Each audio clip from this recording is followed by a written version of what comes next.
কলা গাছ উঠে ফেলানোর পরে কি পরিমাণে শিকড় হয়েছে, আরো কতগুলো ফেলাই দিয়েছে। ছাদ বাগান অনেকগুলো কলা গাছ ছিল তো, এই জন্য শিকড় বেশি হয়েছে।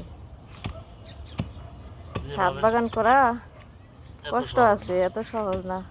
অনেকে মনে করে যে লাগাই রাখলে সব হয়ে যায়, কলকলা দিয়ে। এই মাটিগুলারে এই মাটিগুলোরে আবার ভালো করে এখন জোরজোড়া করে সার বালি দিয়ে তারপরে আবার গাছ লাগাইতে হবে। কি হারে শিকড়, পুরো ড্রাম জুড়ে শিকড় হয়েছে।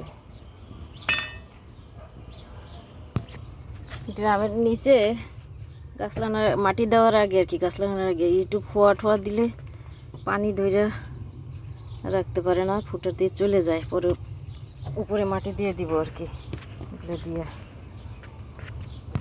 ওটা দিলে ওই যে পানি বের হয়ে যায় আর কি। ওটা দিয়ে নিলে তো মাটি দিলে একদম শক্ত হয়ে থাকে, পরে মাটি পানি আর যায় না। ওটা দিয়ে বেশি পানি হয়ে গেলে তখন আবার আটকাই যায় পানি। কেমন লাগতেছে? মাটি মুটি ছাড়তে কেমন লাগে?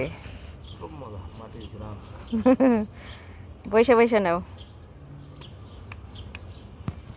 এটার ভিতরে এক সাইডে বরবটি আর করলা গাছ লাগাই দেবো, দুই সাইডে বড় ড্রাম তো অনেক হয়ে যাবে।